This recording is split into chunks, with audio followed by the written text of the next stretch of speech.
नमस्कार, आप देख रहे हैं हमारा नया प्रोग्राम शिव पुराण कथाएं।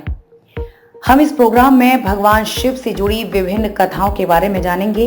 तो चलिए शुरू करते हैं आज का अध्याय। एक बार सुमेरु पर्वत पर बैठे हुए ब्रह्मा जी के पास जाकर देवताओं ने उनसे अविनाशी तत्व बताने का अनुरोध किया।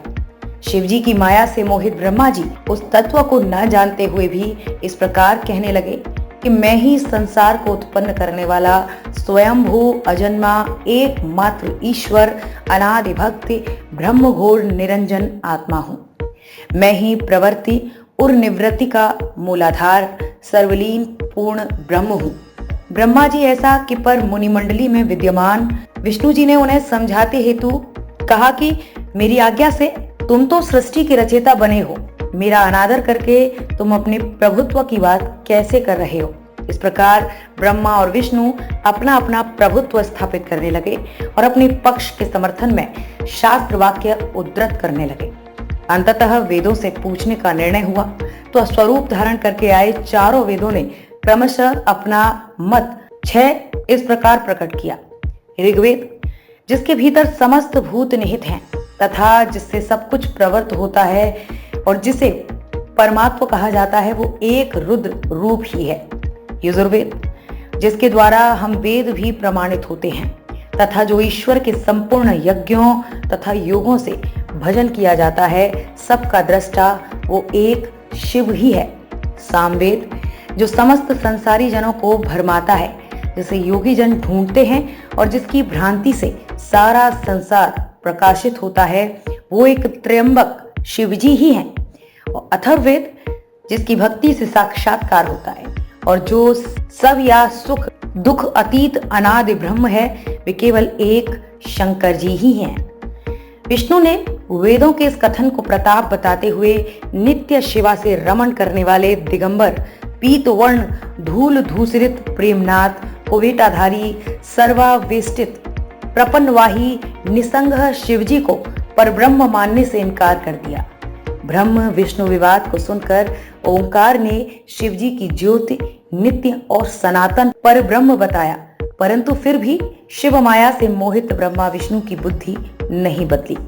उस समय उन दोनों के मध्य आदि अंत रहित एक विशाल ज्योति प्रकट हुई कि उससे ब्रह्मा का पंचम सिर जलने लगा। इतने में त्रिशूलधारी नील लोहित शिव वहां प्रकट हुए तो अज्ञानतावश ब्रह्मा उन्हें अपना पुत्र समझकर अपनी शरण में आने को कहने लगे। ब्रह्मा की संपूर्ण बातें सुनकर शिवजी अत्यंत क्रुद्ध हुए और उन्होंने तत्काल भैरव को प्रकट कर उससे ब्रह्मा पर शासन करने का आदेश दिया। आज्ञा का पालन करते हुए भैरव ने अपनी बाईं उंगली के नखाग्र से ब्रह्मा जी का पंचम सिर काट डाला। भयभीत ब्रह्मा शतरुद्री का पाठ करते हुए शिवजी की शरण हुए। ब्रह्मा और विष्णु दोनों को सत्य की प्रतीति हो गई और वे दोनों शिवजी की महिमा का गान करने लगे। ये देखकर शिवजी शांत हुए और उन दोनों को अभय दान दिया। इसके उपरांत शिवजी ने उसके भीषण होने के कारण भैरव और काल को भी भयभीत करने वाला होने के कारण काल भैरव तथा भक्तों के पापों को तत्काल नष्ट करने वाले होने के कारण पाप भक्षक नाम देकर उसे काशीपुरी का आधिपति बना दिया। फिर कहा कि भैरव, तुम इन ब्रह्मा विष्णु को मानते हुए ब्रह्मा के कपाल को धारण करके इसी के आश्रम से भिक्षावृत्ति करते हुए वाराणसी से चले जाओ। वहां उस नगरी के प्रभाव से तुम ब्रह्म हत्या के पाप से मुक्त हो जाओगे। भैरव जी ने हाथ में कपाल लेकर ज्यों ही काशी की ओर चले, ब्रह्म हत्या उनके पीछे पीछे हो चली। विष्णु जी उनकी स्तुति करते हुए उनसे अपने को उनकी माया से मोहित न होने का वरदान मांगा। विष्णु जी ने ब्रह्म हत्या के भैरव जी के पीछा करने की माया पूछनी चाहिए तो ब्रह्म हत्या ने बताया कि वो अपने आप को पवित्र और मुक्त होने के लिए भैरव का अनुसरण कर रही है। भैरव जी ज्यों ही काशी पहुंचे त्यों ही उनके हाथ से चिमटा और कपाल छूटकर पृथ्वी पर गिर गया। तब से उस स्थान का नाम कपाल मोचन तीर्थ पड़ गया। इस तीर्थ में जाकर संविधि पिंडदान और देव पितृ तर्पण करने से मनुष्य ब्रह्म हत्या के पाप से निवृत्त हो जाता है। तो ये थी आज की शिव कथा। दोस्तों, आपको ये कथा कैसी लगी हमें ज़रूर बताइएगा।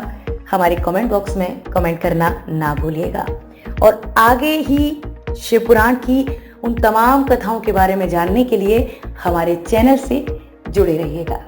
आगे फिर मिलेंगे एक और शिव पुराण से जुड़ी हुई कथा के साथ। तब तक के लिए आप सभी को हमारा नमस्कार।